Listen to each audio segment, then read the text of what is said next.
lights are out and you stumble in the dark. You kept pushing on, but then you went too far. When your ship has sailed and all your dreams are lost, everything is wrong, you feel like it's your fault. Just remember, I will be there for you, baby. Remember, there's nothing out there to get you, don't forget it. When life throws lemons, just call me. Just call me. Just call me.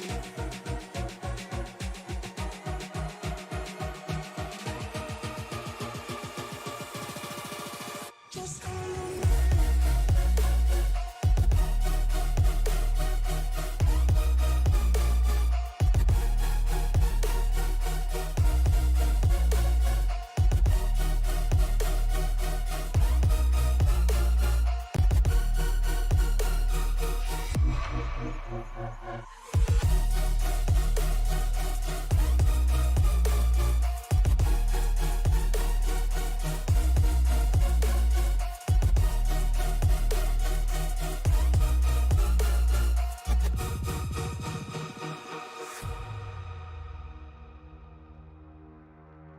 You're stronger now than you ever been. You gotta leave now, it's time to catch the wind. You will climb up high and look through the clouds. And when you're feeling low, I know you'll bounce back. Oh, and just remember, I will be there for you, baby. Remember, there's nothing out there to get you, don't forget it. When life throws lemons, just call me. Just call me. Just call me.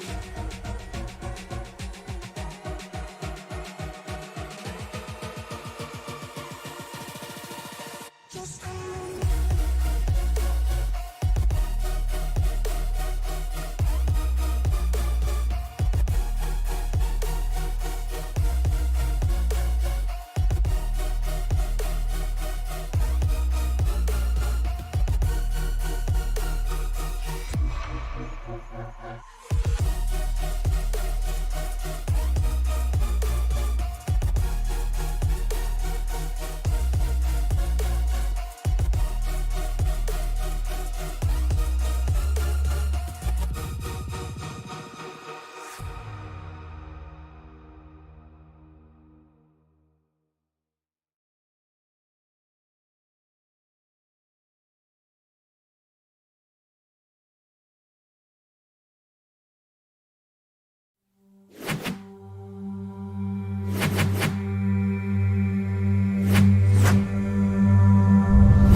The roar of the engines, the smell of burnt rubber, the thrill of competition. Welcome to Phoenix Raceway, where the Racers Elite Cup Series playoffs take center stage. Tonight, we witness the culmination of months of hard-fought battles, strategic maneuvering, and sheer grit. The stakes have never been higher, and each lap, each pass, each pit stop could determine the fate of a championship. The pressure is mounting, the tension is palpable. May the best driver, the best team, and the best car prevail. Let the race begin. I'm Dave Regal alongside my partner in crime, Mr. Jordan Brockell, here in the Tony Trapasso Memorial Broadcast booth, and we'll be with you every step of the way. From the green flag to the checkered flag, right here on Sim Racing Media. And Jordan, it is always exciting when the two of us get to finally do something together. Sometimes I feel like there's an electric fence keeping us apart. Oh, absolutely. I feel like they're afraid of us spending too much time together, you know. But I'm certainly excited to be here again. And this Racers Elite playoffs, chase race and everything like that. It's been absolutely electric, and it's only one race completed in it. So I'm looking for these guys to be even more intense tonight. Yeah, I mean, things here in this league have really started to tighten up here, especially with the points in the championship standings. In fact, we're going to take a peek at those points since we have a few moments left in qualifying here. If we can get those pulled up, thank you to Mel back in the truck. I don't know who Mel is or what truck I speak of. It's just me sitting here working the ones and twos and everything in between. But Matt Schlosser maintains his lead over the rest of the league with 2,054 points.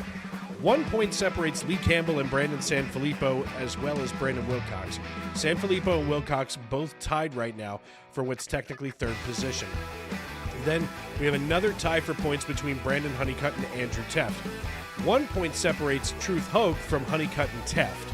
So, I mean, things have gotten tighter than a snare drum here. Yeah, and with Dennis Kane, I believe, not being here tonight, that's going to close that gap for Honeycutt and Teft to Wilcox if they can have a dominant performance here, as well. And Kane's just gonna fall in these standings without a doubt.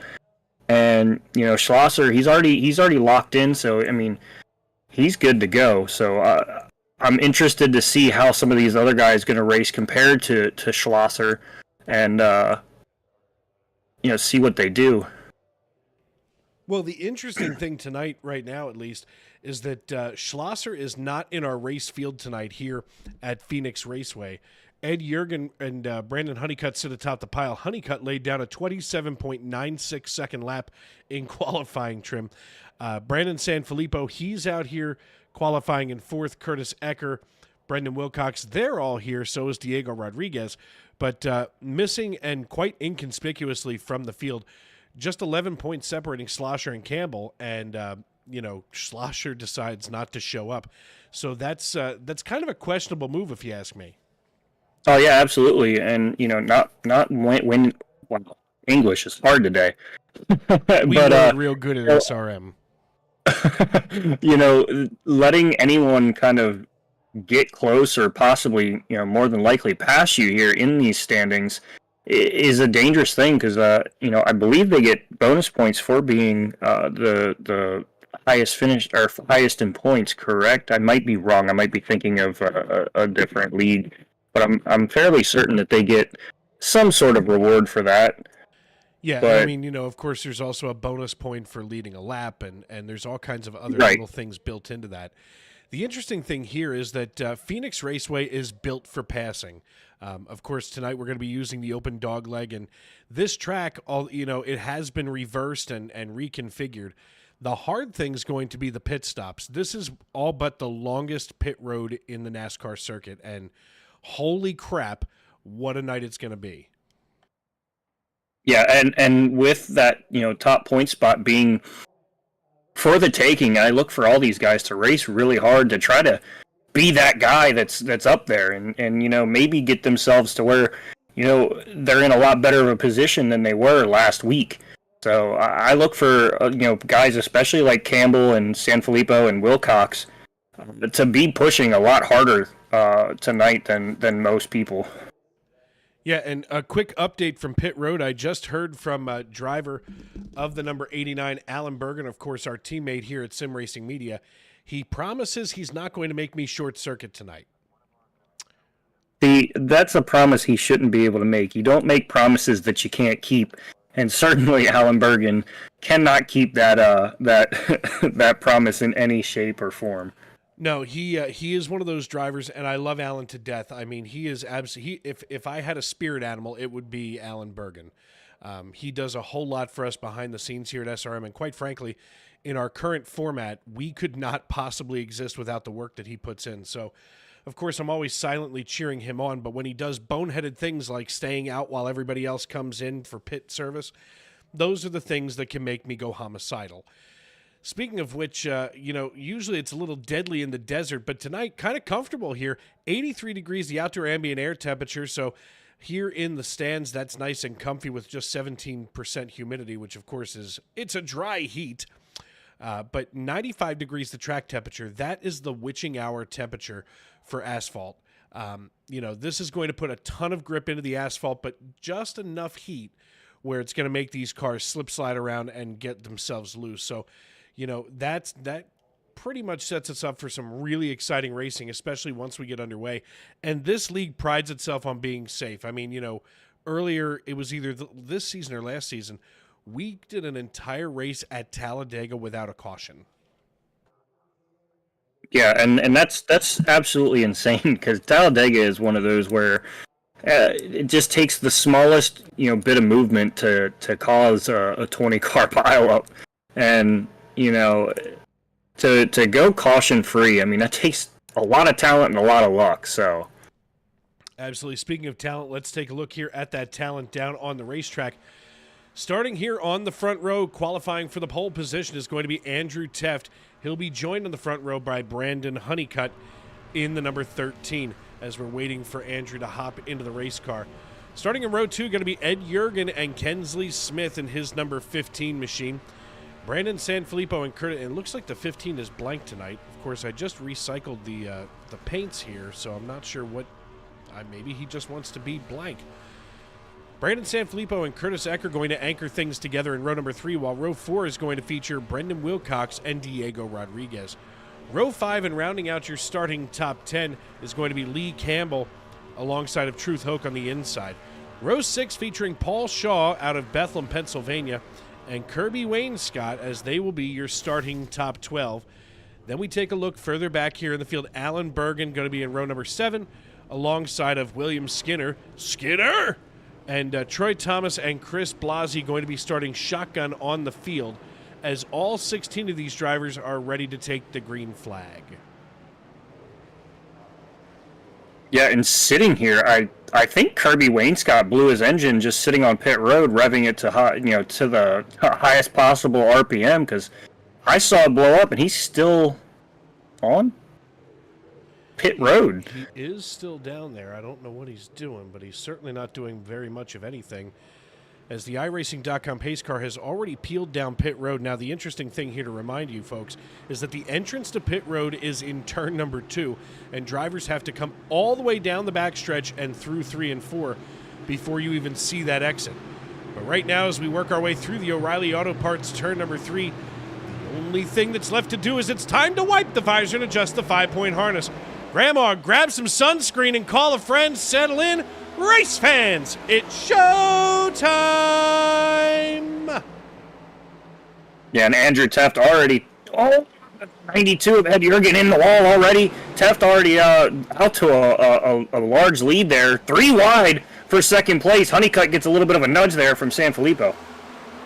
Yeah, and here with Sanfilippo in the 12 car, he's going to work the low side, and now all of a sudden they go to a nice spread out 3 wide just behind him. That's Kensley Smith.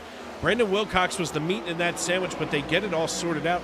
Dropping, though, like a rock. Here they go 3 wide. This is going to be a problem later. Oh, there it is. There's Wilcox into the wall.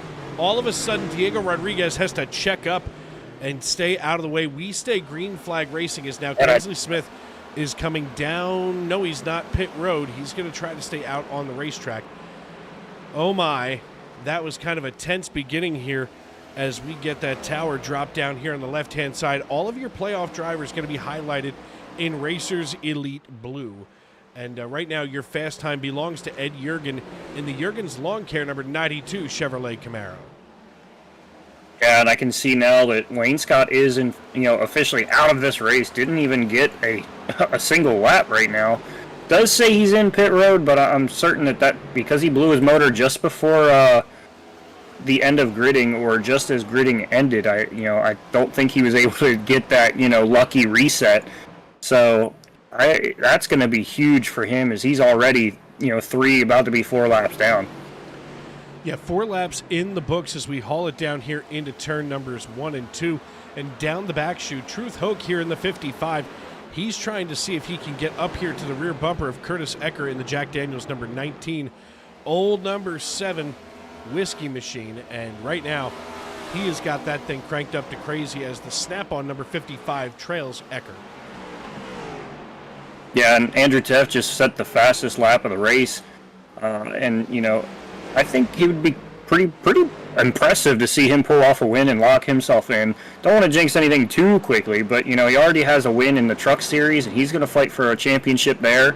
And he's in the playoff, in the chase for both or all three series. So he's got something special that he could certainly try to pull off here, as Alan Bergen was telling me about. So yeah, it's one thing when you see a race league owner make it into the playoffs. It's another thing when he doesn't just make it, but he earns his way in. And Teft really fought his way into this group of 12 drivers. And of course, there are no stages in these playoffs. This is a straight up playoff field. So there won't be a round of, 12, 8, and 4. This is going to be straight up these 12 drivers duking it out. As we look here, Troy Thomas, oh boy, that should bring out the, somehow it didn't bring out a caution. There it is. There it is. Let's take a look here and see what happened with Troy Thomas, because good Lord, that was just the side of horrific as we saw him whip around. Here he is. And I forgot to turn off that opening music. Oh, and it looks like he just tried to transition to the, off that onto the apron there to cut the dog leg, and it snapped loose to the left, and I mean, that's not a fun place to lose it in general. No, and one of the things with this particular racetrack, especially since the dog leg has come into play, as we're going to go on board now, one of the things that I've noticed is with the Nextgen cars, or this generation of Cup cars, they usually take that transition a lot easier than their Xfinity and Truck Series counterparts because of that independent suspension. And for whatever reason, he just caught a bad break, as we're going to go up here to the drone cam and see if we can take another peek at it. Because, my God, the Boone, North Carolina driver has got to be thanking his lucky stars that this is a simulation and not the real deal. Oh, absolutely. And it just looks like it just was a hair too early to jump there, and it was a more aggressive transition to the apron than usual. And, once it starts to kick out, it's near impossible to save these next gens, in my opinion. Yeah, trying to get that thing back underway is, from time to time, just this side of horrific. And as we get back to the live shot here, we're going to take a look and see how things have shook themselves out. As with now 9 laps in the books, we have our first caution of the evening. Andrew Teft going to lead us back to green when the flag flies. He'll be followed by Brandon Sanfilippo, who's up 3 positions already. Ed Yergin right where he started in 3rd position. Brandon Honeycutt down 2 after qualifying on the front row. Curtis Eckert, Truth Hoke, Chris Blasi, Paul Shaw, Alan Bergen, and Bill Skinner. That's your top 10. And everybody from 5th down through 10th has a green plus next to them, as those drivers have all worked their way forward. Now with Lee Campbell, Diego Rodriguez, Kensley Smith, Brendan Wilcox, and Troy Thomas all kind of having some really rough luck tonight. Yeah, and the biggest thing is just knowing when to jump off that apron and being a little bit patient. And, I saw how these guys, right at the start, everybody was trying to shuffle really quickly and fight their way through the field as fast as they can, because, usually the restarts are your best time to get as many spots possible. But, certainly we've seen a lot of guys have some dilemmas with that. Yeah, you know what? Your strategy there is absolutely spot on perfect. If you can get yourself a really nice restart, gain a couple of spots, and then go out and set your, hit your marks, you can do pretty well, especially if you get yourself in a comfortable position here on the racetrack as we ride along with Brandon Sanfilippo behind Andrew Teft as we're all single file getting ready to rock and roll. Once again, Dave Regal and Jordan Brockel with you here in the Tony Trapasso Memorial Broadcast booth. I want to thank everybody for tuning in tonight.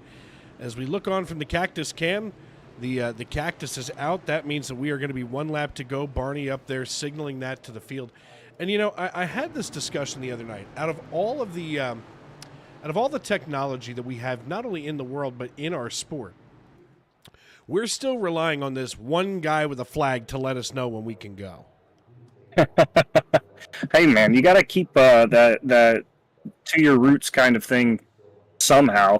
Is that pace car is going to make a hard left turn, and then these guys got to go pretty much down an entire straightaway as it feels before really getting set loose. And it kind of feels like a Talladega kind of feel where you're just kind of cruising along, waiting, and you're kind of anxious. And as that guy on the outside, you're like, you don't have any clue when he's going to go. No, and it puts a lot of the onus on the lead car as we hit the Geico restart zone, and off we go as drivers going to get themselves reset. Speaking of your strategy there of get as many positions as you can, look at Brandon Honeycutt in the 13. He hooked himself onto the rear bumper of Brandon Sanfilippo and now is trying to draft up behind him. He might be able to catch a little bit of air here off the 92 as he's got that right rear quarter panel just literally inches away from his front left tire. Yeah, and Sanfilippo and Honeycutt being teammates, they're going to try to work as much as they can. We're not draft dependent like we are at Talladega or Daytona or any kind of super speedway or of that nature, but these cars are still highly aero dependent, so being able to kind of just stick in with somebody and pull some air through them is definitely going to help you in any case. Yeah, this is one of those racetracks that I get excited to see because there are so many different factors at play. You get a little bit of a draft. You have that dog leg here where you can shave off, a 100th of a second, especially if you're neck and neck with somebody like Brandon Honeycutt just was. We saw Curtis Ecker here behind him. And, if you're in Brandon Honeycutt's position, you're trying to break the draft with the 19. You're trying to cut down on your time to get up here to the 92. So we're going to see Honeycutt, I'm fairly certain, start to really take advantage of this dog leg as he swings himself out to the cactus. And now, of course, he makes me look like a fool. Yeah, I think he saw the 92 run down there and didn't necessarily want to follow him down there. It's almost like they just choose to do the opposite of the car in front of them unless they truly are intensely faster than the car in front of them. Yeah, and in this league, you have to remember that these are all fixed setups. So this is all driver skill. There's no one driver that's going to have an edge because they have a better setup or they've twisted that chassis in any sort of way. This is all about creature comfort and driver skill. And right now, Andrew Teft has all the skill he needs as he currently leads Brandon Sanfilippo by about a quarter of a second. And now he's flirting with that 0.3 of a second mark. Yeah, and I see here Kenzie Smith running the fastest lap of the race so far, just that time around. And, he was the fastest in practice. So I look for him to definitely find his way through this field. And, he's 4 spots down from where he started. But, with what he's doing right now, he certainly can be up there with the front guys and hunt down, Sanfilippo and Teft and Jurgen. Yeah, Brandon Honeycutt has done a heck of a job all season long keeping himself just where he needs to be. He doesn't really try to stretch anything. He doesn't really try to make a mess out of anything as we're going to go here to the high home cam and go up to our blimp. And it looks like Diego Rodriguez is going to move along the low side of the 14, and that's Lee Campbell, as now he's going to secure away 11th position for the time being as we haul it down here into turn number 3. Nope, sorry, 1. That's the other thing. When I look at that dog leg, for whatever reason, it makes my brain reset. It's like a hard reset, too. Look, I remember watching this last year at the end of the season for the IRL guys, and I still can't tell you what's turn 1 and 2 and 3 and 4, and it's one of those tracks that they're going through a turn. That's where I'm at. See, and that's how I feel about most of our road courses on the circuit. When somebody's like, oh, they're in turn 13, I'm like, yeah, okay. No, they're at the turn that looks really hard to do. Yeah, and, the only way I'd be able to do that is someone literally had a map up here for me, which we usually do have for our road courses every now and again. And it's labeled which turn is what. Otherwise, don't expect me to know what turn it is. No, in fact, even from the driver's perspective, I'd just be holding on for dear life. Oh, without a doubt, I am not a road racer by any means whatsoever. Nope, I'm your typical dumb American. Put me on an oval and I'll be fine. Frank Marchese and I have had many conversations over the years about NASCAR, and I talked about it a minute ago with technology, and we were sitting here and caution comes out as Paul Shaw looks like he has had himself a moment here on lap number 21. Let's take a look and see what happened with old Paul. And as we come back here live, here's Paul. He just needed to hold on to it one more time. Yeah, and it looks like he did the same thing that Troy Thomas did, but he was able to kind of drift it around and hang on to it, and then it kind of, once he caught back on with traction, it just sent it to the right, and he just locks her down. One of the things I'm noticing here, and this is just something that caught my eye, and we're gonna see if we can maybe zoom in on this just a smidge, if you will. But entertain me here. Watch the way that he bounces here onto the track. I mean, if you look right here, that is a really tough transition, as we're going to go right here, slow it down to about half speed. Watch this. First off, everything's leaned on the right side of the car now. You can see that fender coming up, and watch that bounce. As soon as those front wheels lose contact with the asphalt, that's the end. Yeah, you can see Kensley Smith in front of him there. Did it without issue and any kind of repercussions, and was able to take off. But I almost feel like you got to drive it and hit that bump with a straight wheel, and any kind of turn in that wheel is going to send you around. Because like I said, Kensley Smith right in front of him did it to perfection. And just before we get ready to go back green flag racing, let's see if we can get a hold of Andrew Teft, our current points leader. I'm sorry, not our current points leader, but former race leader. Hey, Andrew, it's Dave up in the booth. You got me? Yeah, I got you. Buddy, listen, you were having a really good first couple of laps here. I mean, through that whole first caution, basically that first segment, you had pretty good control of this field. How are the cars feeling? And, you know, I haven't really taken too much notice, but the transition between the racing surface and the dogleg looks like it's vicious tonight. Yeah, that's why I don't use it, unless I really have to. Maybe to pass a lapper or something. But, yeah, practice was super slick in 3 and 4, and you just overdrive it by the slightest bit and spin it. But now the sun's gone down a little bit. It's gripped up a little bit more, and you can get the power down a little bit better off of 4. But in practice, if we were below the bottom seam off, well, I'm getting the corners mixed up because I changed them. I meant to say off 2, but yeah, if you stay below that bottom seam off of 2, it's really tough to get the power down when the sun's out. But I think it's just going to keep getting cooler and faster. Yeah, I mean, right now track temperature's down at 92 degrees, so it's definitely getting grippy down there for you, which, you know, to some degree is one heck of a blessing. But, I mean, overall, obviously, all of these drivers who have come tonight, 15 of them taking the green flag, because it looks like Kirby Wainscott may have had some kind of a mechanical issue. But, you know, it looks like everybody came to perform tonight. Yeah, definitely. I think Kirby's throttle was stuck full throttle on the grid, and his engine just blew up, and he couldn't get back in for some reason. So just a freak deal. But yeah, I don't believe Matt showed up tonight, so that makes the point situation a lot closer, and I think everybody's got a shot at it here, so it should be interesting. Yeah, you have a lot to hang your hat on, and a lot, you know, to be proud of. And believe me, I'm proud to be the voice of Racers Elite Cup Series action here in the booth. I appreciate everything that you do for us at SRM. So good luck the rest of the way, my friend, and maybe we'll see you here toward the end of this race on the podium. Thanks, Dave. All right, buddy. Going to send him back on to Chicken Coop Racing, which, by the way, is my favorite team name out of all of the leagues that we call. Yeah, I saw that when I first came on with SRM, and I was like, that's creative. Especially, you know, with also DEI being driving extreme. Something about that, too. Like, this place has creative names. As we're back green, Kensley Smith going to run away with the lead for the time being here.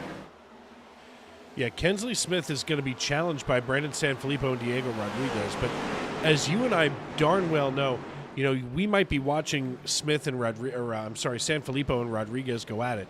While they're going to go back here fighting, that's going to allow Kensley Smith to start to chug away from them. Yeah, and like I said, you know, just a few moments ago, and Kensley Smith was the fastest in practice. and was already on a mission to the front as is. And it looks like someone, I can't see who that is, but Teft almost looks like he lost it a little bit too. Looks like it was Curtis Ecker. Yeah, I have Curtis Ecker registering as having crashed. Let's take a look here and see what's going on as we pull up Curtis Ecker's footage. And just as we come back to it, watch the 19 here. And it's that transition. You know what? It is. We've seen it now. Whoa! Hey, vey. You know what? I want to kind of see this from Bill Skinner's perspective, because that was ugly with a capital ugly. Yeah, I mean, that was an intense hit there. Let's watch this from Skinner's perspective. Here he is. Now watch the wreck in front of him, and it's several cars ahead. Because it happens down the low side, Skinner defers to the high side, and Ecker does not get on the binders hard enough, and it actually backs him up the racetrack, and Skinner catches some collateral damage out of that. Yeah, just kind of wrong place, wrong time for Skinner there. And it's that transition there. It's like if you take it just a hair the wrong way, and a hair too early, whatever it may be, it unloads the suspension so badly that it's almost like you pull a wheelie or a hop going to that transition, and then you have no front drive. So if you're already turning and that car comes back, settles down, it's going to grab traction and just head off to the left. Yeah, absolutely. Well, listen, as long as these drivers can keep it moving forward, we'll have some exciting racing. So while they try to turn left, we're going to take a turn here and step aside. I'm Dave Riegel, he's Jordan Brockell, and this is the Racers Elite Cup Series playoff race number 2 right here on Sim Racing Media.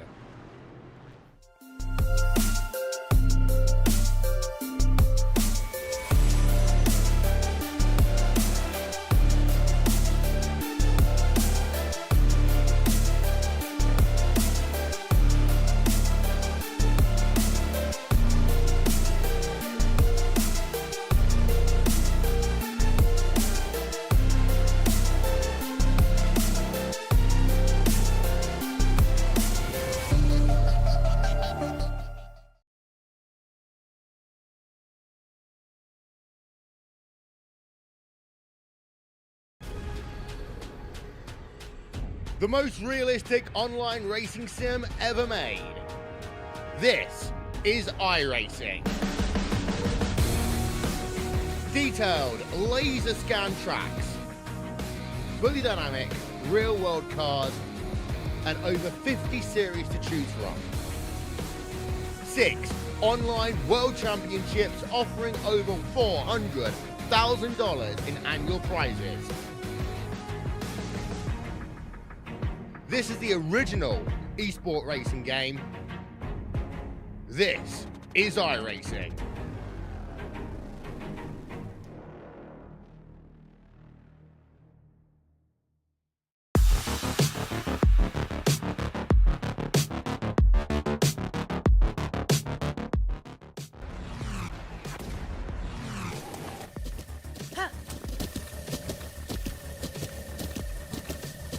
With the Butt Kicker Gamer 2, what you see and what you hear is what you feel.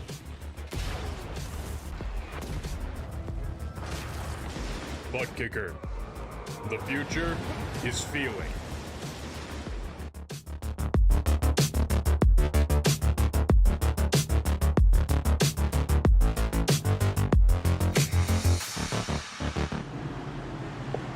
Welcome back to Phoenix Raceway as we're working lap number 31 of the Racers Elite Cup Series playoff race number 2. Dave Riegel and Jordan Brockell with you here in the Tony Trapasso Memorial Broadcast booth. And Jordan, we've had 3 cautions on the night now, all in the same place on the racetrack as these drivers get ready to go back green.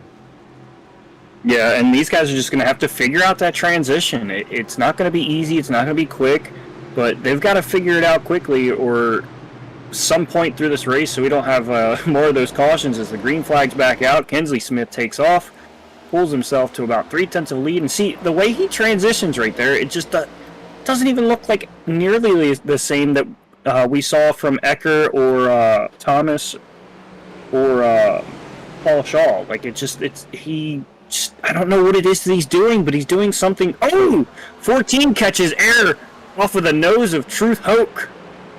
Yeah, the 14 just bought Skinner involved as well. Wow. Someone's nose clip is bouncing helplessly here against that inside wall. That's our boy, Alan Bergen. Oh, poor Alan. Let's take a look here from high above. It looks like a check from just in front of the 55 of Truth Hoke. Then we see, the 55 gets locked up. Oh, poor Alan. Yeah, poor Alan. Nowhere to go. No, and I mean, you know what? Let's look at this from Alan Bergen's perspective. We're going to get a chance to speak with him. But let's take a look at this from his nose because, my God, what a disaster this is. Now, Alan here in the Rick Motec number 89 Chevrolet Camaro. Here against the yellow line, holding himself nice and easy. He sees the wreck and immediately defers down to the low side. He thinks he's fine, and here comes the 9. That's Skinner, and I'm sure all Alan could think was, Skinner! It almost looked like he did the same thing off of the rear end of Hoke that the 14 had happened at the beginning of it. Just kind of caught air and shot to the other side. Yeah. There was nothing good coming about that. Let's see if we can get a hold of Alan Bergen here from the Outsiders stable. Hey, Alan, it's Dave and Jordan up in the broadcast booth. You got us? Yeah, I gotcha. Buddy, listen, that's a tough break. I mean, you did what anybody else would have done. You deferred down to the low side. You followed the cars in front of you, and boom went that proverbial dynamite. How bad is the 89, and do you still have that fast repair in your pocket?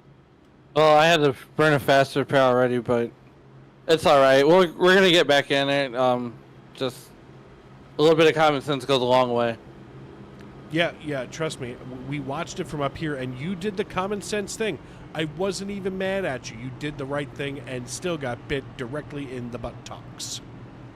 I did. I mean, look, we're gonna get back in it. We're gonna be some laps down. We're just gonna try to salvage the finish.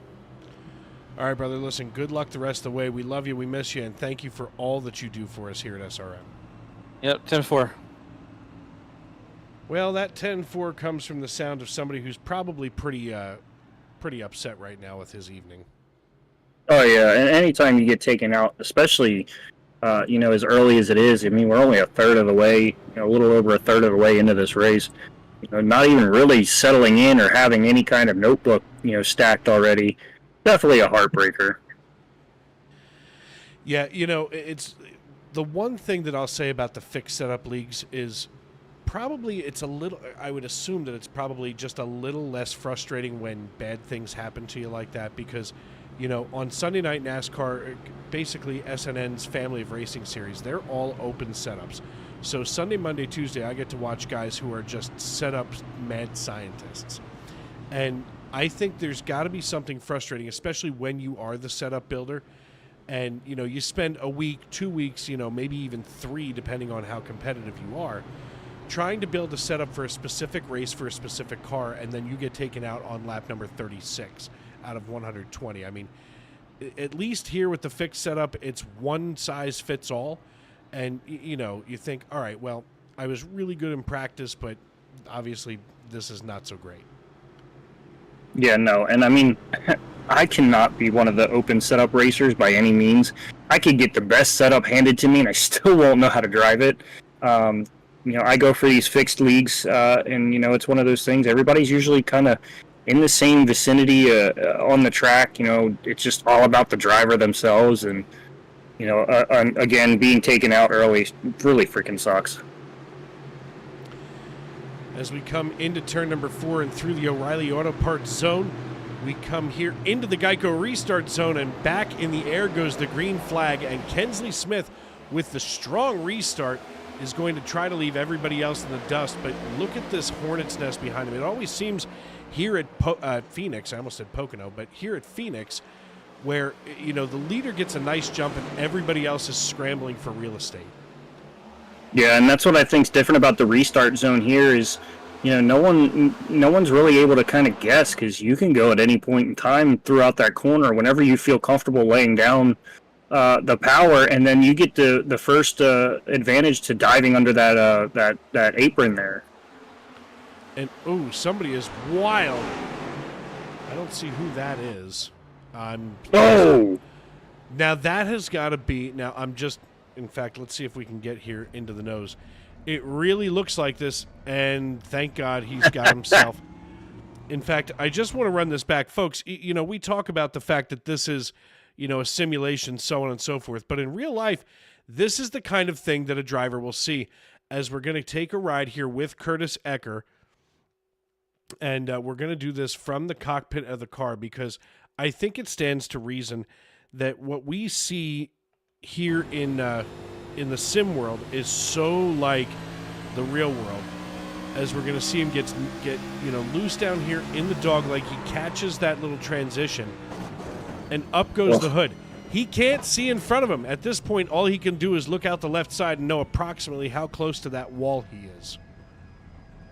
and I mean, he could have to hope that tapping the brake here, but he slows it up and it allows it to settle back down. But you know, my first thought would have been slapping the brake really hard and getting it worked any better.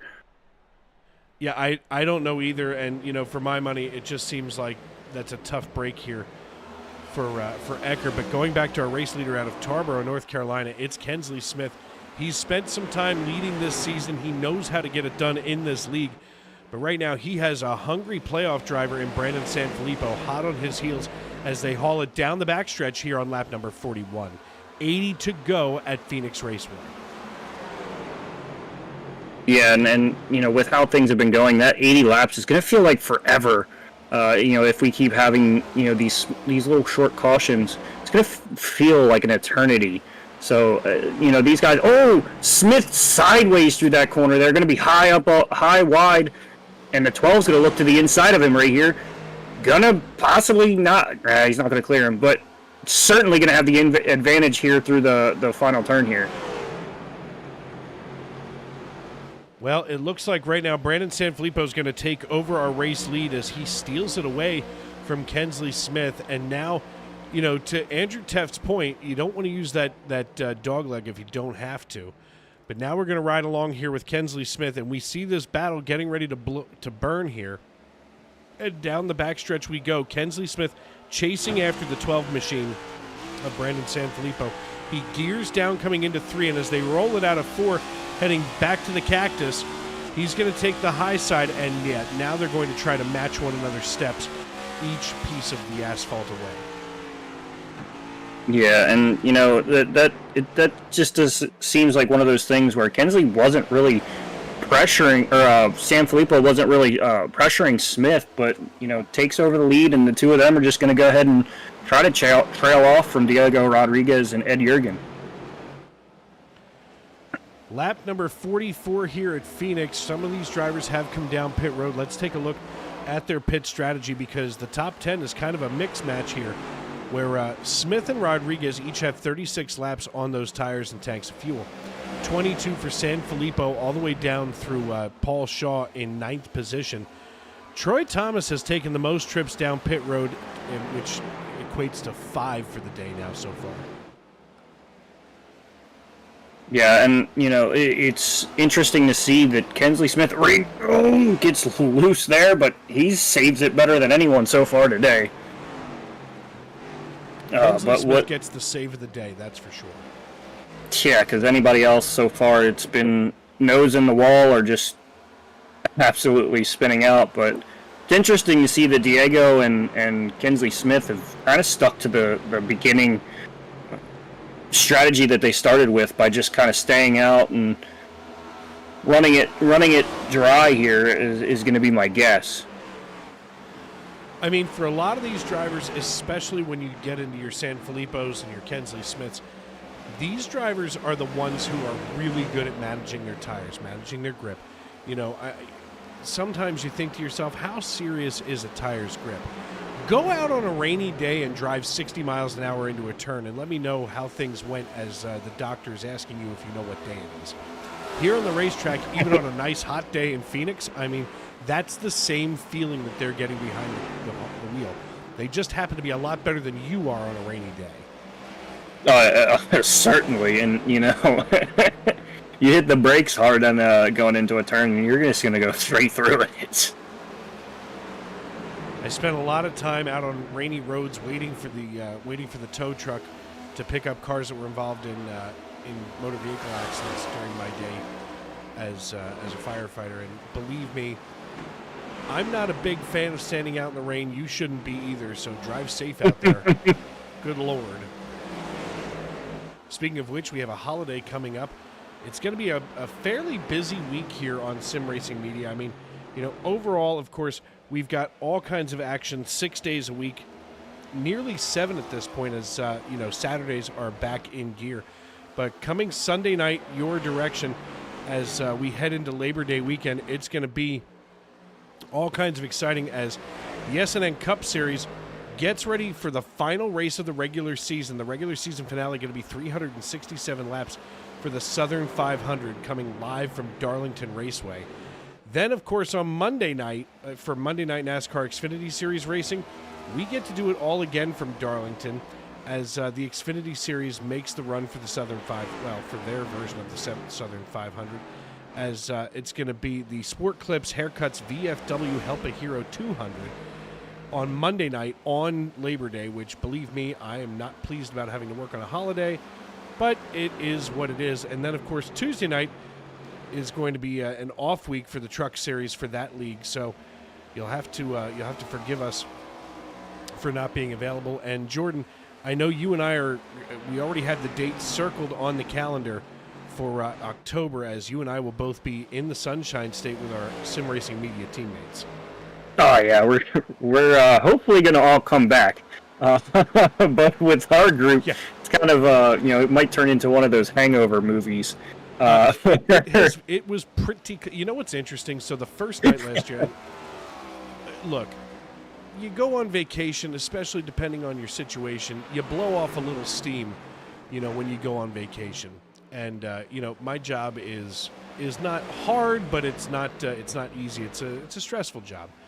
So that first night down in Miami last year, I found a bottle and I crawled inside of it. And of course, I didn't want to drown, so you have to drink all the liquor from it. You would have thought that I would have woke up feeling like my head was, you know, a 5-gallon bottle of water. Nah. I woke up and I was making breakfast as Liam Ervig, who has returned to Sim Racing Media after a brief hiatus.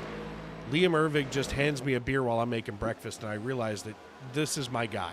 So that's what you have to look forward to when we hit Miami this year. Well, and the thing I was talking to John and Alan about was, I don't know if y'all are ready for me. You know, ADHD, super hyper, especially if any of the drinks are caffeinated, because I am a Red Bull and vodka kind of person. Of course. So listen, sir. So I'll be hyper. Did you just serve me? Yes, I did.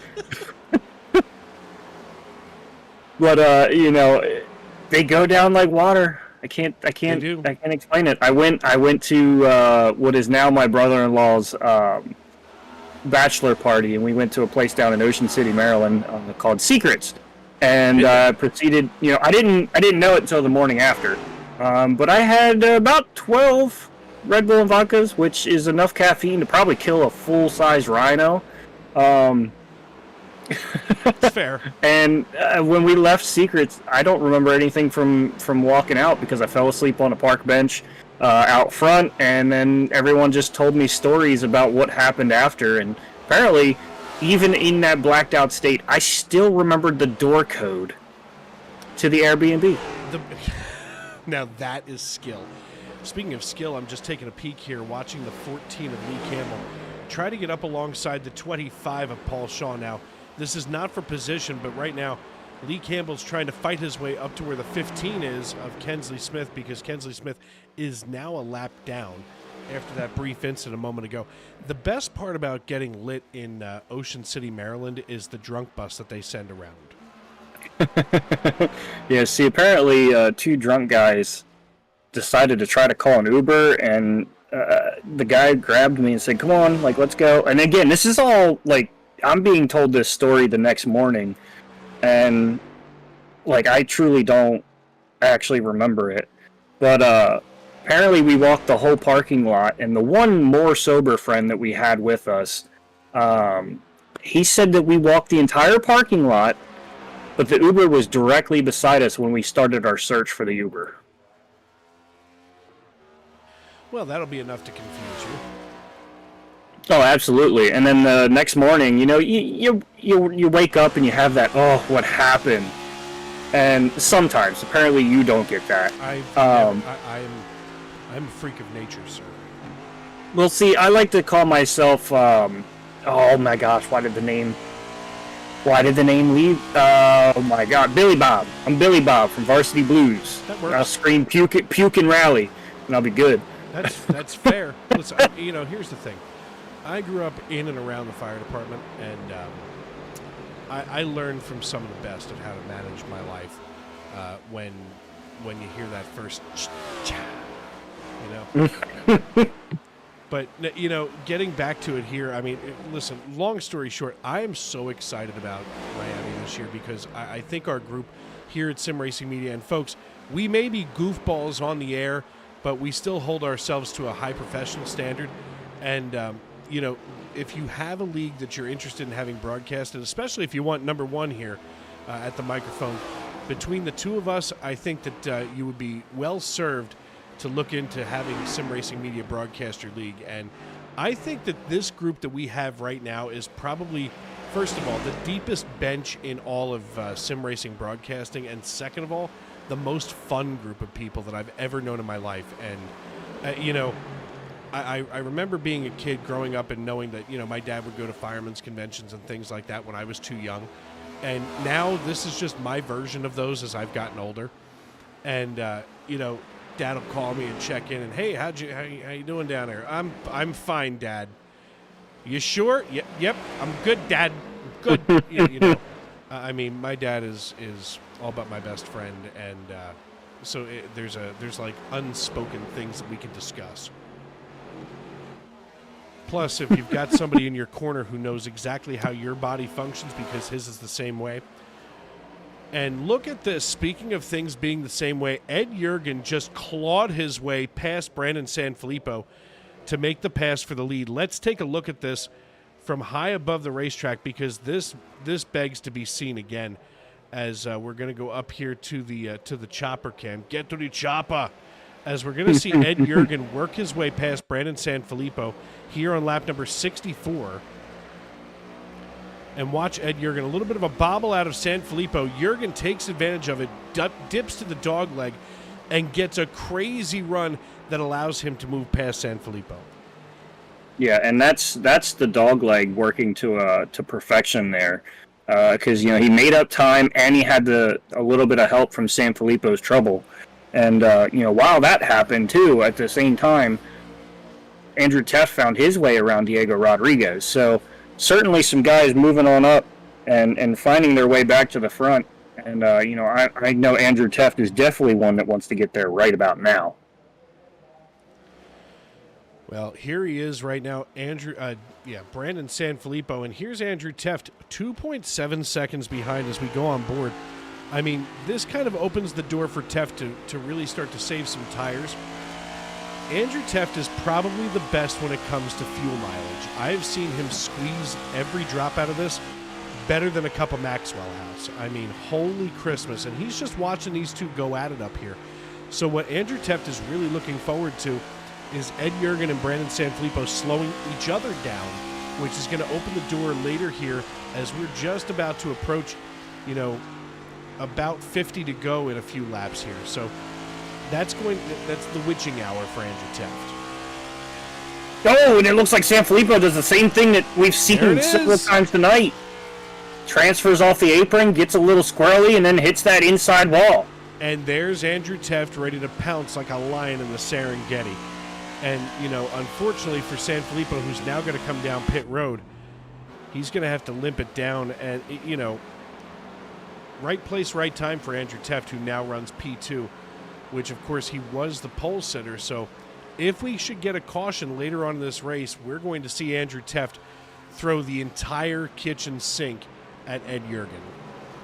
Absolutely, and it's one of those things. We're watching the cars that were, the biggest challengers for the win over Alex Teft so far today, dropping like flies. I mean, Kensley Smith looks like he is a lap down still. So he's a lap down. Sanfilippo just had trouble, and now Andrew Teft's just looking at Jurgen, basically just wondering, is he going to do the same kind of thing, or am I going to be able to catch him, or whatever. But certainly the biggest challenger is dropping like flies. Absolutely, and here we go, taking a look at Ed Jurgen, who's now got a 2.9 second lead over Andrew Teft, so he's extended that to some degree, but we're watching right now, and Teft just cut in by a tenth of a second. He's starting to make a little bit of headway here. Diego Rodriguez in the number 20, Menards and Glidden, which, by the way, Glidden used to be made, Glidden Paints, that is, used to be made right here in Reading, well, about 50 miles west of me in Reading, PA, and Brendan Wilcox registering as having crashed. That's going to be a problem because he was just running in 7th position. Let's take a look and see what happened with Brendan. How much you want to bet that he caught it here at the dog leg? Oh! Just kidding. Wow. That's a guy whose tires just gave up. Yeah, it definitely is, and he's been on them for about 50 laps, so certainly they got to the end of their wanting to listen. Well, we're going to get a chance here to talk to Diego Rodriguez before we go to commercial, as we're waiting for Rodriguez to come on down pit road, as I'm looking for him in the chat here.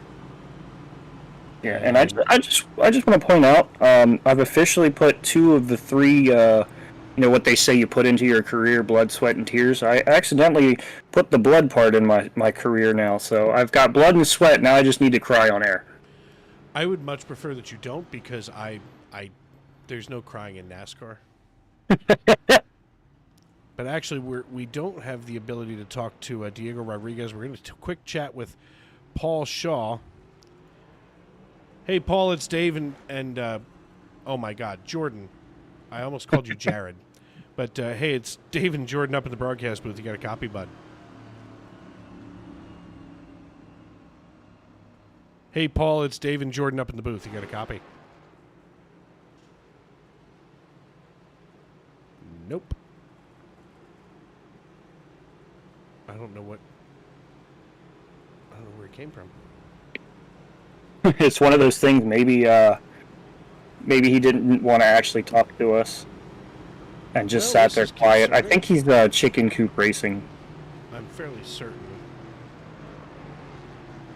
But I've done that once or twice when I was angry. They would call me up or pull me up, and I'd click the mute button on my microphone and just sit there, and I wouldn't say anything. Well, I thought I could talk to a fellow Pennsylvanian, but I guess not today. So we're going to step aside and pay some bills here on Sim Racing Media. I'm Dave Regal. He's Jordan Braukel, and this is the Racers Elite Cup Series on Thursday Night NASCAR.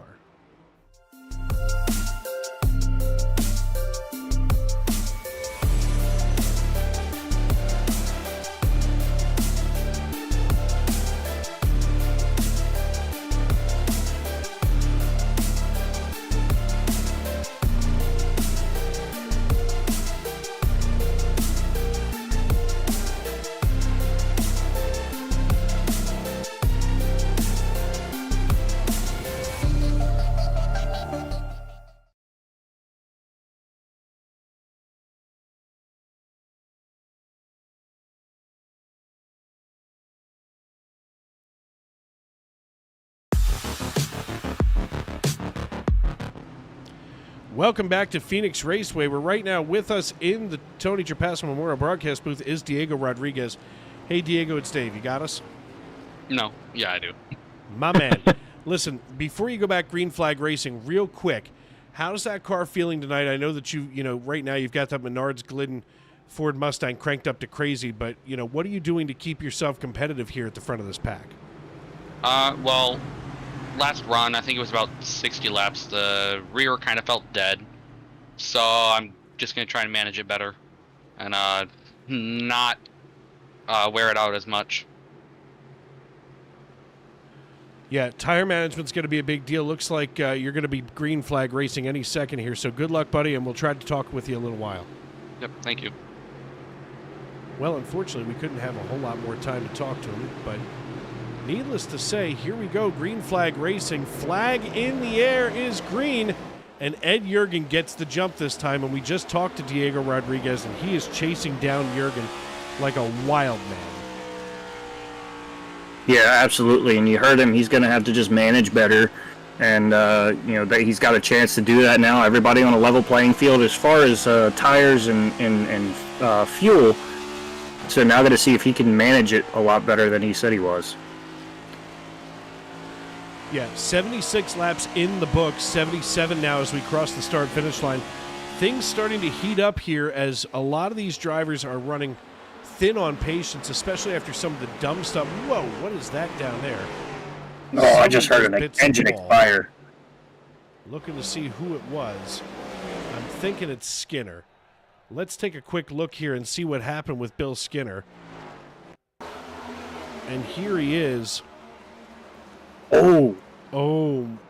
So he started to go for a wild ride. Yeah, first of all, let's see if we can get just a little bit closer here. Because I feel like if we watch this right front wheel, we're going to see some of the telltale signs of bad things happened. And it almost looks like that rear just kept coming around on him. He's got about 3 different paint schemes on it, and he's trying to get himself away from the wall and still couldn't. Ay vey. Get a really good shot of that bottom deck plate of the car. Yeah, certainly. And, that's in the same place, in the same wheelhouse as we've had the other cautions, but he just, kind of flirted with the apron and crossed over that apron, and it said the same thing as these guys jumping down there, and it said, I'm going for a ride. Yeah, and Ed Jurgen just laid fast time down at 27.86 seconds, as now he runs a 27.93. So Jurgen's starting to make some hay here as the laps are starting to count down. We're going to be 40 to go this time at the line. Yeah, and for Jurgen, not being one of the playoff guys, it's certainly going to be satisfying for him if he can pull this off and play spoiler here and, take a ceiling win from one of these playoff guys. Yeah, and sometimes that's frustrating as a playoff driver. I mean, I've only ever been in the playoffs as a driver one time, and that was in the Monday Night NASCAR Xfinity Series. And I remember being frustrated thinking, why is this non-playoff driver beating all of us? You know what? In this league, the respect factor is huge. Hey, Jurgen fought his way to get up here. I mean, he qualified in P3. He's dug his way up into the lead. And, the other drivers that are behind him, hey, it's a fixed setup. It's not like he's doing something, he's got something better. He's doing something different.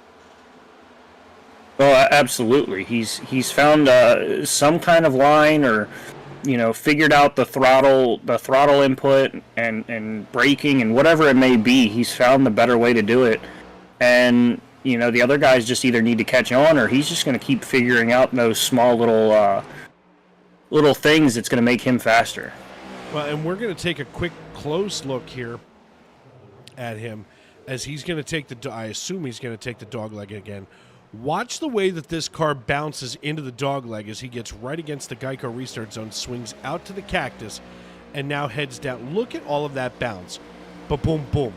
I mean, that's violent for that suspension to be able to react fast enough to keep all 4 wheels under the car.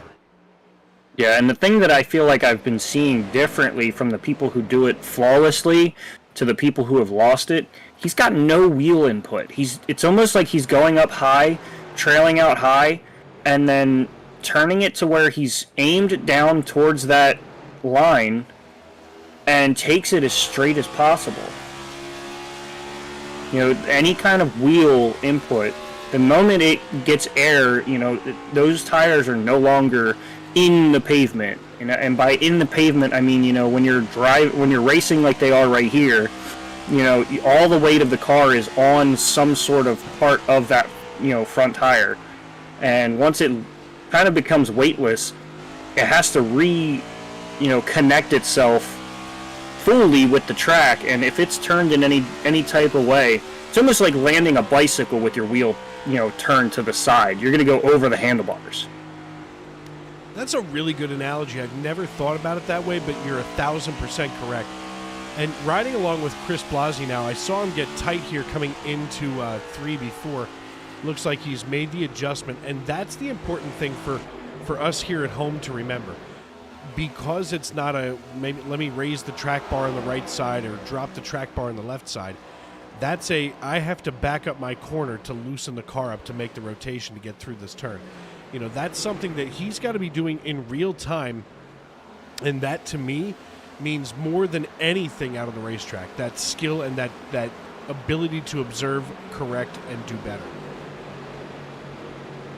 Yeah, certainly. And, it's even bigger with fixed leagues. If you can observe somebody that's doing it better than you, you're going to be able to sit there and follow their line, kind of try to figure out when they're getting on the gas, because you can notice when somebody gets to the gas before you, because you certainly see them start to pull away in some sort of nature. So if you could just observe someone in front of you and just kind of figure out what they're doing differently, you can apply it to yourself and your driving standards to, do better. Yeah, right now, just behind Chris Blasi, we can see Truth Hoke as we go back here. Brandon Sanfilippo and Truth Hoke getting ready to unhook on one another. As Sanfilippo taking that low line as it's 3-2-1 past the entry to pit road and onto the backstretch. Sanfilippo starting to gain now on Hoke. And, taking that line, and that's more of an aggressive line, that's going to cook some of his equipment, as now we're going to be at 30 to go here at the line next time by. And, Sanfilippo is beating the bejesus out of that Chevrolet right now as he's working his way past the 55. The question becomes, does he do too much too soon and then cook his equipment over so now he can't hold things together? Yeah, and, that's what we were hearing from Rodriguez is managing and saving to the best degree that you can. Yeah, because, folks, just because this is a simulation doesn't mean that, things are going to last forever. I mean, not only are you putting, your tires under that stress, but you're also putting your engine under that stress. I mean, we heard about it earlier where Kirby Wainscott had a hardware malfunction and it blew his engine. I mean, if you're out there cranking this thing too hard, you can do damage to the motor, and that will slow you down over time, especially when you're being aggressive like Sanfilippo is right now as he finally slides in front of the 55. And now he's going to have to make that 12 car about 4 wide as he slides back up in front of the nose, holy crap, of the 55. Yeah, and you can see he's sliding through that corner now, so that's going to give Hoke a chance to get underneath him. And, Sanfilippo loses it and noses into the wall. Remember that time I was talking about being too aggressive? Remember that time? That was a good time, right? A wonderful time. Maybe not wonderful for Sanfilippo. Let's take a look at this again, because this is exactly what I was talking about. You cook that thing too hard, and all of a sudden, wow, that's hard. I mean, he just did a pirouette right here in the middle of the racetrack. Let's take a look at it from the cockpit cam as we had that just over his head. And watch him. He's all but got to turn left to go right. He's trying to guide it back. He's walking it through the turn. He's walking. He's running into the wall.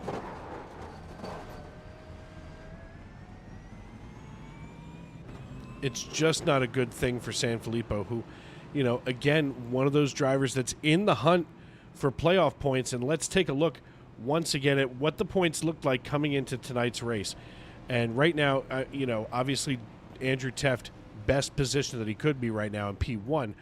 But Matt Schlosser gets out of the way, and obviously Lee Campbell was thinking he could try to make some hay tonight. He's not going to be able to do that as he's already down a lap. But Brandon Sanfilippo was probably in the best position to overtake Schlosser, and he may have just watched that, evaporate right before our very eyes. Yeah, certainly. And, it comes back again to where I'm saying that these people that are really strong and put up an effort against Andrew Teft, who arguably has been one of the better cars, Ed Jurgen proving he's been one of the better cars as well. We're seeing these people, Sanfilippo now having trouble and not having a fast repair to lie on. Hensley Smith, still there in the back, does get his lap back, but he's still got to work through 9 other drivers to get to that first place position. So we're watching some of these guys up here having a lot more issue than Andrew Teft and Jurgen. Caution flag still flying above Phoenix Raceway. We're going to step aside and pay some bills on Sim Racing Media. I'm Dave Riegel. He's Jordan Brockell, and this is Sim Racing Media.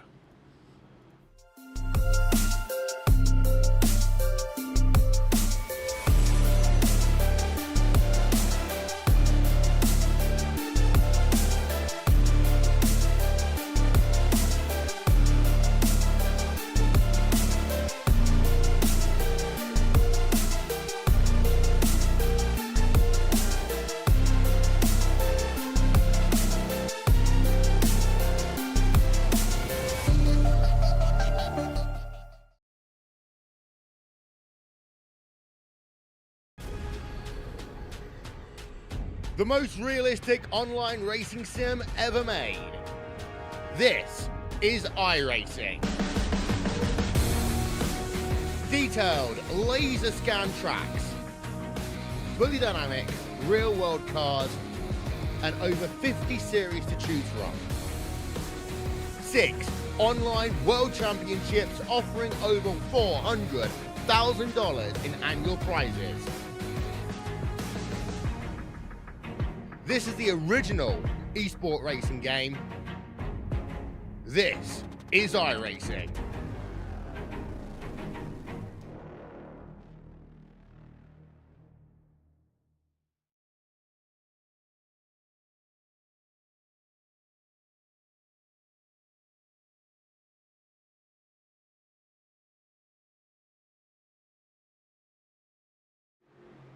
Back here at Phoenix Raceway, getting ready to send these guys off into turn 1, 2, 3, 4, whatever it may be, but certainly towards that dogleg.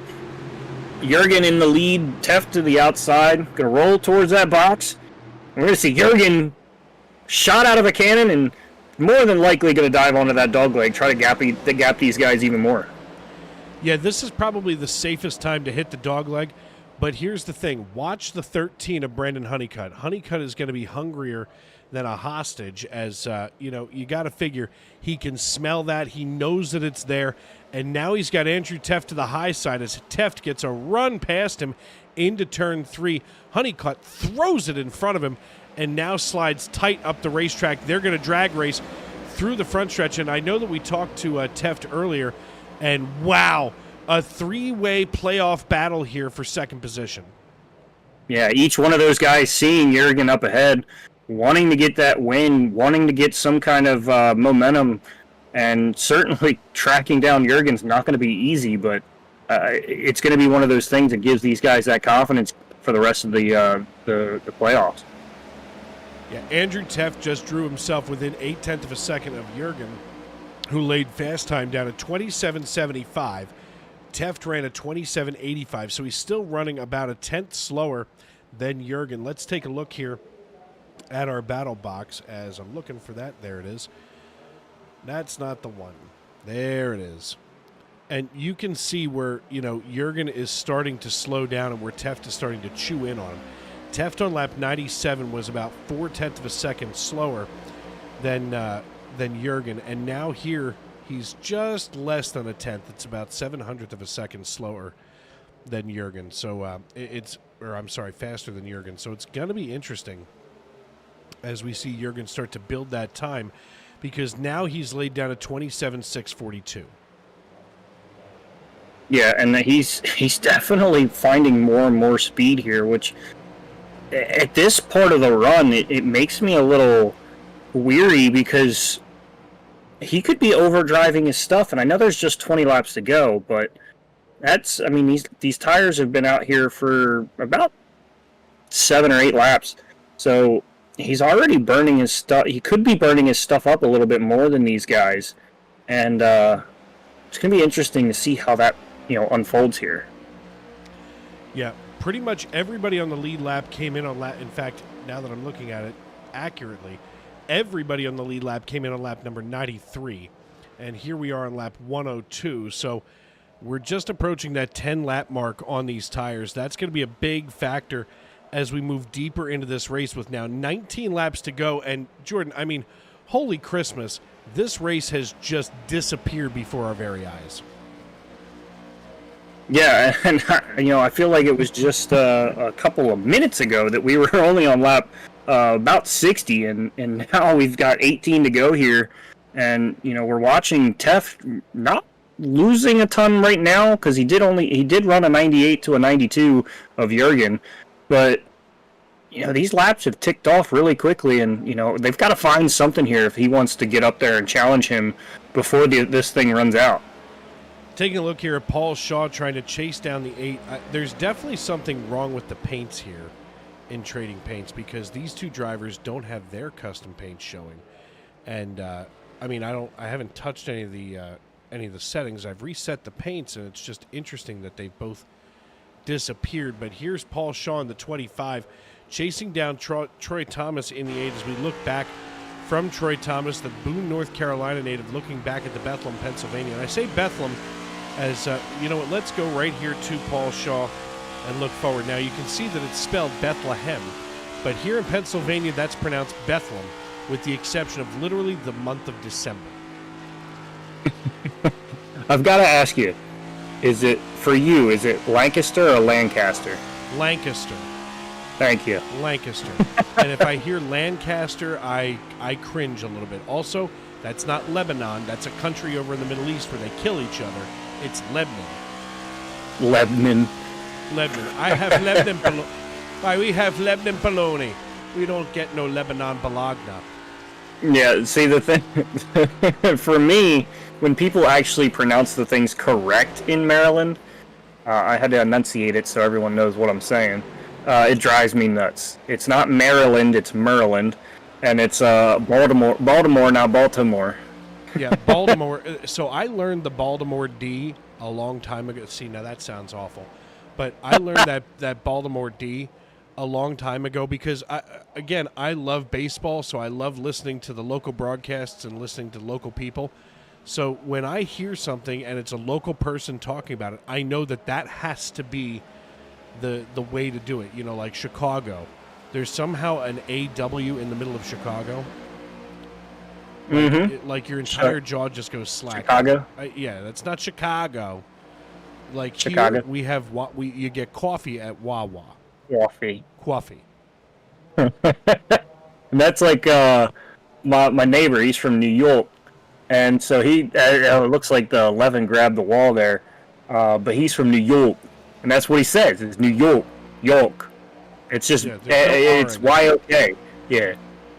New York. Trust me, I get it.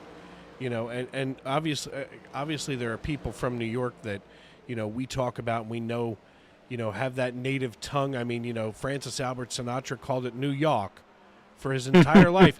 The man could enunciate in 3 different languages, but when he started talking about home, it was a totally different thing. There's a viral thing about Marylanders, specifically Baltimore people. I'm going to have to enunciate it so I don't say it wrong in the first way. The phrase is Aaron earned an iron earn. But if you're from Baltimore or, you know, raised around that area and or, you know, live there at any point in time, you end up getting that kind of accent and you say earned an iron earn. No, I get it. I do. When you're in the South, when you get into the Carolinas, it's not an oil change, it's not an oil change, it's an Earl change. Ooh. And like I always thought the Earl was like the name of an uncle. My name is Earl. Well, is it? I thought it was Jordan. I almost had it screwed up earlier. Just taking a little peek here at Mundo Sosa at bat for the Phillies from the right-hand side, runner on second. Phillies trailing the Bravos. Oh, my, that's ugly. Well, now it's 2 outs here in the bottom of the 7th, but he moves the runner over to third. Ed Jurgen leads our race here. He's followed by Andrew Teft, Brandon Honeycutt, Kensley Smith, Brendan Wilcox, Truth Hoke, Chris Blasi, Troy Thomas, and Paul Shaw. Those are your top 9 drivers. They are all on the lead lap as Paul Shaw is starting to get ever so closer to that nose of Ed Jurgen in the Jurgen's Lawn Care number 92. And Jurgen got up here into the lead and just has not turned around to see if anybody else is behind him. And right now, as these laps are waning here, he's got to be praying for no caution because he does not want to deal with Andrew Teft nose to nose. Yeah, and then you're also put in a position where, you're going to be on somewhat older tires too. So do you come down pit road? Because everyone's going to do the opposite of you. So you then have an issue with that. And I like how he's taking this turn right here differently than Andrew Teft goes up as well. But he has a wide arc to that. Instead of like diamonding the corner, it's just he's taking such a wide arc. While you folks were listening to Jordan Brockel's incredible analysis there, Nick Castellanos just went yard. And I was going to bring up and say we need something really bad to happen right now in the world so that Nick Castellanos hits a home run. And I look over as I'm saying that analysis and I'm watching it. I'm not watching the game itself, but I'm watching the timing stuff, the play-by-play. And then I hear you get excited, and I'm like, oh! I don't know who just died, but I'm sorry. Exactly, that's what I'm thinking. Well, that'll bring up Bryson Stott. We'll be fine from here on out. I mean, look, right now, this is the best time. Literally next weekend starts the best time of every sports fan's year. We'll have college football. Basically, we have no weekend without football until February. College football kicks off this weekend, and high school football is already in gear. In fact, Norristown was just playing Upper Marion tonight, and apparently like 30 cops had to show up. But lovely neighborhood, by the way. But next weekend we'll have the NCAA, we'll have the NFL. Major League Baseball is getting ready to go into the playoffs as September is looming. We're getting ready to go into the playoffs in the NASCAR Cup Series and all 3 divisions, really. I mean, holy crap, this is about to be sports overload. And when October hits, hockey's back. 3 laps. And, I was getting ready to say the exact same thing. And, I'm a Boston Celtics fan, so certainly that's going to be starting soon, too. See, I forgot about the basketball. I'll tell you what I didn't forget about, though. Ed Jurgen leading this race now as he rolls it through turns 3 and 4. I see all those fans in the air. The popsicle sticks go in the air. We're 2 laps to go. Yeah, and he's just hoping to get back to that white flag and, basically just it looks like he's a little sideways there. It could just be the angle of everything, but certainly a heart racing moment there for him. Yeah, that's enough to make you tighten your hands up on the steering wheel. Andrew Teft is way too far back. He's not going to have a shot here at the lead without a miracle. Ed Jurgen sees the popsicle sticks go down. The white flag is in the air, and we're racing back to checkers. Ed Jurgen has gone out here and done what we were all curious whether or not he could do. After starting in 3rd position on the 2nd row, he now leads our pole sitter, Andrew Teft, by more than 1.2 seconds. As we haul it down the backstretch, literally one final time into turn 3. Barney's got the checkered flag in the air. We come through the Geico restart zone. Ed Jurgen captures the checkered flag at Phoenix. The non-playoff driver stealing victory from the jaws of defeat tonight, as there have got to be some frustrated playoff drivers in Andrew Teft and Brandon Honeycutt. They will join him on the podium. Kensley Smith and Brendan Wilcox round out your top 5, while Truth Hoke, Chris Blasi, Troy Thomas, and Paul Shaw round out your lead lap cars crossing the start-finish line as Ed Jurgen gets ready to burn it down at the start-finish line. Yeah, and just as I was saying, playing that spoiler, getting in the way of these guys, pulling off a chase win is certainly going to rub these guys a little bit the wrong way. Not anything at Ed Jurgen, but, at themselves more that they couldn't get up there and steer and, take that win themselves. Yeah, they absolutely, to some degree, they're going to be frustrated, and they deserve to be frustrated, but at the same time, Jurgen just turned around and lifted that little skirt there on the back of the car, showed his tailpipe, and said, "This is why you need to work harder. And I'm sure Jurgen himself, is probably pretty frustrated that he's not a playoff driver, because this obviously proves that for him. As I gather all of these drivers up here into our chat. And I need Brandon Honeycutt yet.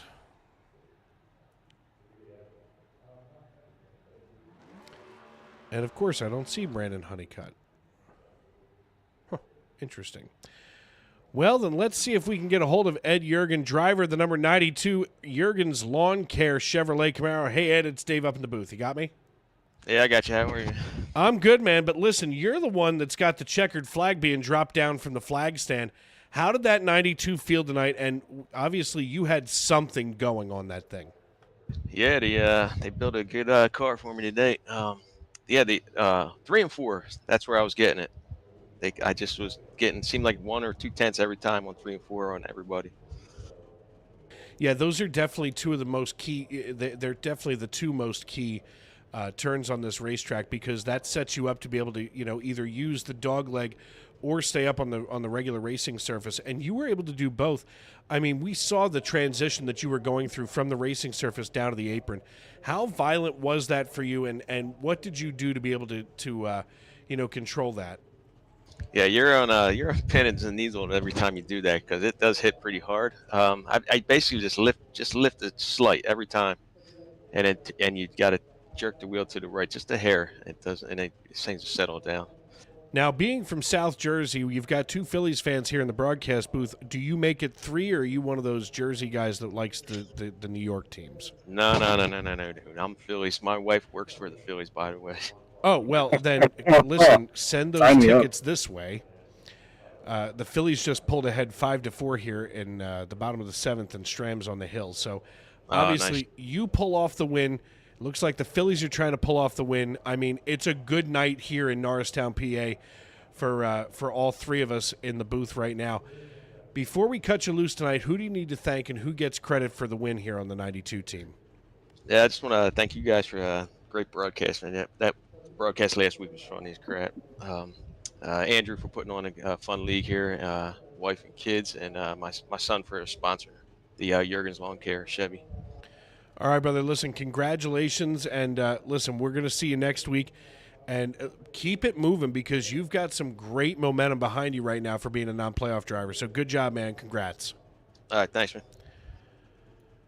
That the voice of Ed Jurgen. And Jordan, I believe on pit road right now you have Andrew Teft, driver the number 98. Hey, Andrew Teft, it's Jordan and Dave up in the booth. Got a copy? Yeah, we got you.